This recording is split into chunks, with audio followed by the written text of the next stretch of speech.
নমস্কাৰ আপোনালোক সকলোকে স্বাগতম জনাইছোঁ অসম ভিছা ইউটিউব চেনেল। আশা কৰোঁ আপোনালোক সকলোৰে খবৰ ভাল। তো আজিৰ এই ভিডিঅ'টোত আমি এনে এটা বিষয় লৈ আহিছোঁ যিটো বিষয়ক লৈ ছাত্ৰ ছাত্ৰীসকল বা অভিভাৱকসকল বহুতে চিন্তিত। যে বিষয়টো হৈছে ল'ৰাই বয়ছে BSc নাৰ্ছিং বা GNM নাৰ্ছিং কৰিব পাৰে নেকি? তো নাৰ্ছিংটো বয়সৰ কাৰণে এটা ভাল প্ৰফেশ্যন হয়নে? যদি ল'ৰাই BSc নাৰ্ছিং কৰে তেনেহ'লে এইটো কেৰিয়াৰক লৈ অৰ্থিত হ'বনে? তো তাৰে ওপৰত আলোচনা কৰিম। ৰিচেণ্টলি ইয়াৰ ওপৰত মোক বহুতে কুৱেশ্যন সুধিছিলে। ল'ৰাই BSc নাৰ্ছিং বা GNM নাৰ্ছিং কৰিব পাৰে নেকি? নাৰ্ছিং কেৱল ছোৱালীৰ প্ৰফেশ্যন নেকি?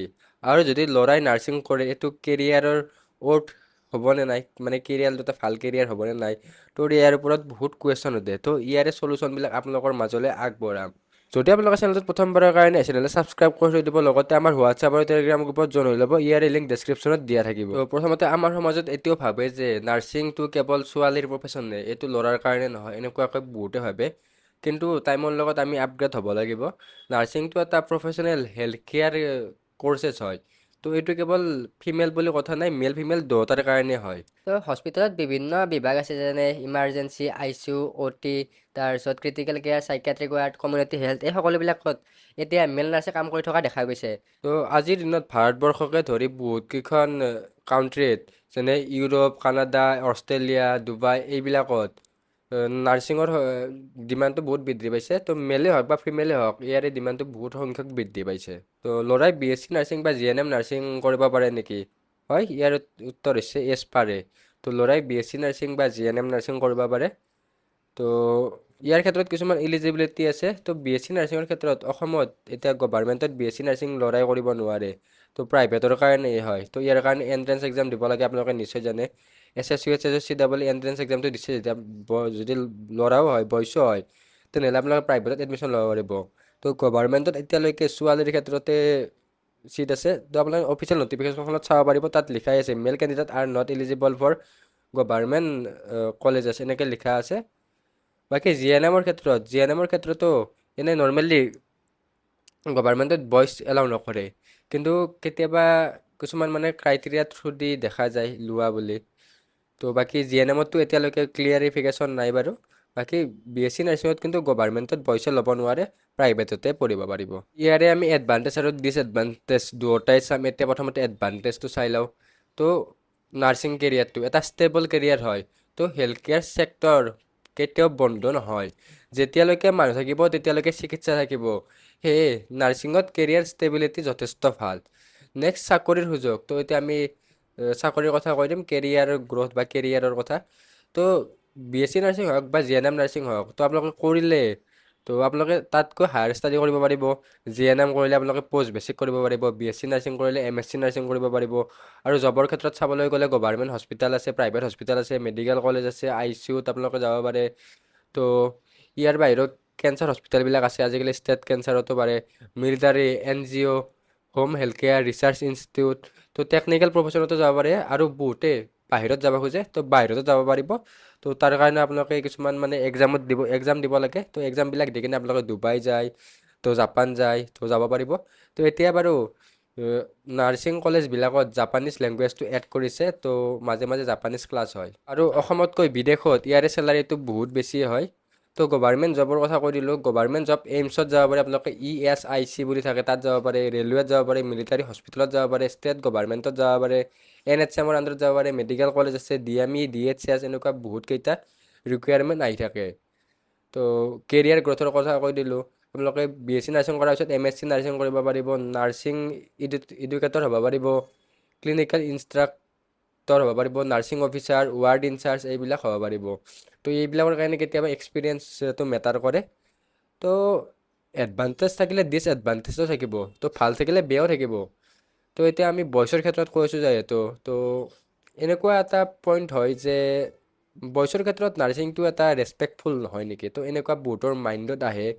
তো যেনেকৈ পুলিচ হওক, MBBS হওক, তো ডক্তৰ এইবিলাকৰ ক্ষেত্ৰত যিটো মানে ৰেচপেক্ট পায়, তো BSc নাৰ্ছিং কৰিলে ল'ৰাবিলাকে সেই ৰেচপেক্টটো নাপায় বুলি বহুতে ভাবে মানে। তো এইটো এনেকুৱা নহয় বাৰু, কিন্তু কিছুমান পইণ্টত চাবলৈ গ'লে এইটো হয়।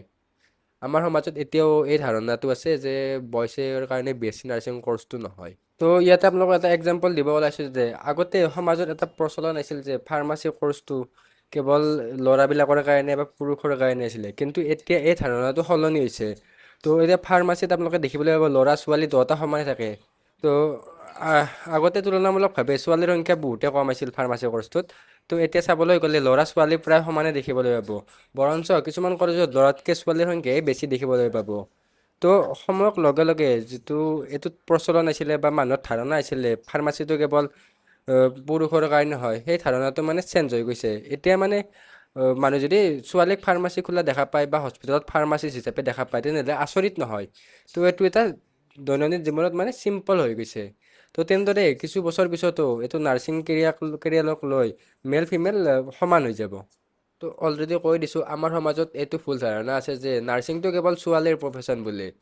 সেয়ে কিছুমান মেল নাৰ্ছৰ ষ্টুডেণ্টৰ মানে পৰিয়ালে কেতিয়াবা আত্মীয়ৰ পৰা ৰিলেটিভছৰ পৰা কিছুমান নিৰুৎসাহজনক মন্তব্য বা সমালোচনাৰ সন্মুখীন হয়।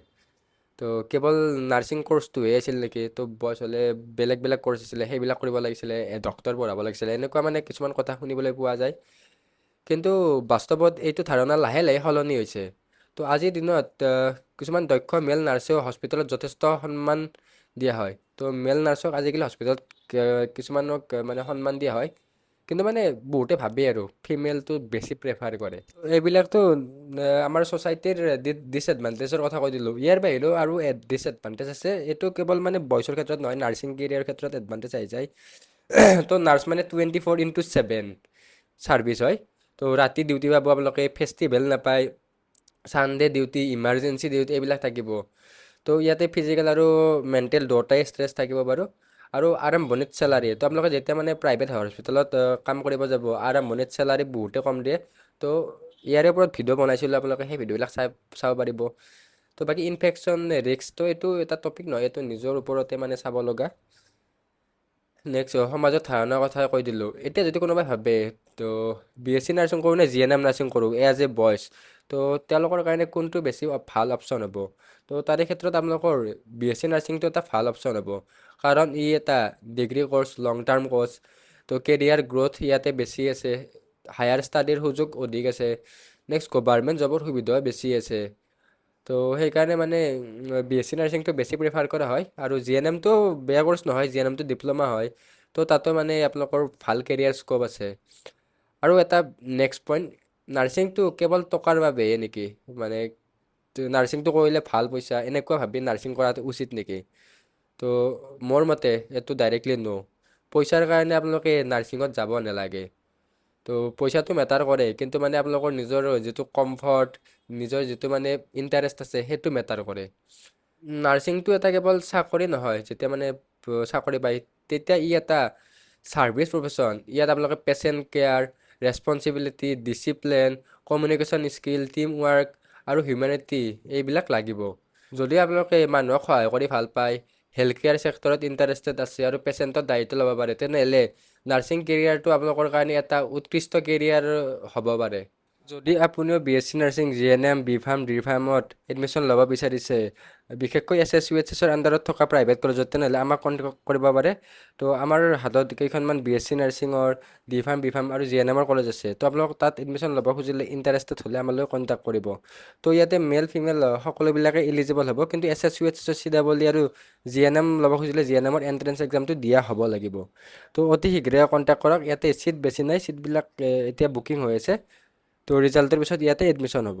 আপোনালোকে ডিছপ্লেত দিয়া নাম্বাৰটো ছেভ কৰি ৰাখিব। তো ৰিজাল্ট দিয়াৰ পিছত আপোনালোকে ইয়াতে এডমিশ্যনটো ল'ব পাৰিব। তো এতিয়া ভিডিঅ'টোৰ শেষলৈকে আহিছোঁ। তো আপুনি যদি এজন ল'ৰা আৰু এতিয়াও ভাবি আছে মই নাৰ্ছিং কৰিব পাৰোঁ নে নোৱাৰোঁ, বা নাৰ্ছিংটো মোৰ কাৰণে ভাল হ'ব নে নাই, তো ইয়াতে কথা ক'ম। যদি আপোনালোকে সমাজক ভাবি কিনে এইটো ভাবিছে যে নাৰ্ছিংটো নপঢ়োঁ, তো সেইটো ভুল ভাবিছে। তো এইবিলাক কথাত কোনে গুৰুত্ব দিয়ে? চাৰ লোক কিয়া চচেগা। তো সেই চাৰিজন মানুহে যেতিয়া আপোনালোকে হস্পিটেলত পৰি থাকিব, তেতিয়া খবৰ ল'ব নাহে। তো সেই চাৰিজন মানুহৰ কথা বাদ দি কিনে আপোনালোকৰ যদি নিজৰ মানে অন্তৰত সোধক ইণ্টাৰেষ্ট আছে নে নাই, তো আপুনি এইটো পঢ়িলে ছেটিছফাই হ'ব নে নাই, তেতিয়াহ'লে আপোনালোকে যদি য়েছ হয় তেতিয়াহ'লে ল'ব। তো নিজৰ আপোনালোকে মাইণ্ডক আৰু হাৰ্টক সুধি চাওক যে আপোনালোকৰ নাৰ্ছিং কেৰিয়াৰটো আপোনালোকৰ কাৰণে হয় নে নহয়। তো তাৰপিছতে ইয়াতে আহিব। আৰু যদি পইচাৰ কাৰণে আহিম বুলি ভাবিছে, এইটো আপোনালোকৰ কাৰণে ভুল। তো ইয়াতে কষ্ট বহুত হ'ব। তো আপোনালোকে নিজৰ স্কিল, ইণ্টাৰেষ্ট, ফিউচাৰ কেৰিয়াৰক এইবিলাক গুৰুত্ব দি কেনে আপোনালোকে চাই ল'ব আৰু কি হয়। তো আজিৰ দিনত মেল নাৰ্ছৰ ডিমাণ্ডটো লাহে লাহে বাঢ়ি আহিছে। দক্ষতা পৰিশ্ৰম প্ৰফেচনেলিজিম আৰু সঠিক মনোভাৱ থাকিলে নাৰ্ছিঙতো এটা সন্মানজনক আৰু সফল কেৰিয়াৰ গঢ়ি তুলিব পাৰে। তো এই ভিডিঅ'টোত আপোনালোকক এইখিনিয়ে জনালোঁ। বাকী আপোনালোকৰ ভিডিঅ'টো ভাল পালে লাইক কৰিব, শ্বেয়াৰ কৰিব, আপোনালোকৰ বন্ধুবৰ্গৰ সৈতে শ্বেয়াৰ কৰি দিব। বাকী ভিডিঅ'টোত কি ক'লোঁ ইমান এটা নাজানো, তো কিবা ভুল হ'ব পাৰে, তো ক্ষমা কৰি দিব আৰু। তো আপোনালোকৰ মাজত মোৰ এটা মানে নিজৰ মাজতে চলি থকা এটা মানে টপিক আপোনালোকৰ মাজত শ্বেয়াৰ কৰিলোঁ। তো সকলোৰে মতামত বেলেগ হয় বাৰু। তো আপোনালোকৰ মতামতটো কমেণ্ট কৰি জনাব আপোনালোকে কি ভাবে। তো বাকী এই ভিডিঅ'টোত এইখিনিয়ে, ধন্যবাদ।